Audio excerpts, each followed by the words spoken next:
Il-qbit ta' karozzi misruqa fil-Port Ħieles qed ikompli jtejjeb ir-reputazzjoni tal-Port Malti mal-kumplament tad-dinja, hekk stqarr il-kap eżekuttiv tal-Malta Freeport Corporation meta kkummenta ma' One News dwar il-qbit ta' vetturi misruqa mill-Kanada u li kienu fi triqithom lejn Abu Dhabi. Nista' ngħid li hija idwana hawnhekk qed tagħti kredibilità flimkien magħna fuq l-isem tal-Freeport ta' Malta li huwa imħares bħala wieħed minn dawk il-portijiet għal dik li hija kredibilità fejn għandhom x'jaqsmu dawn din l-attività.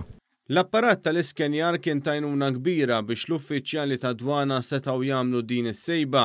Id-dokumenti dwar il-containers li fihom instabu l-vetturi ma qablux ma' dak li effettivament kien hemm fihom. Magro spjega kif dan frott ħidma tajba mid-dwana b'kollaborazzjoni tajba mal-korporazzjoni. Hija kollaborazzjoni li hija kontinwament għaddejja magħna u mad-dwana.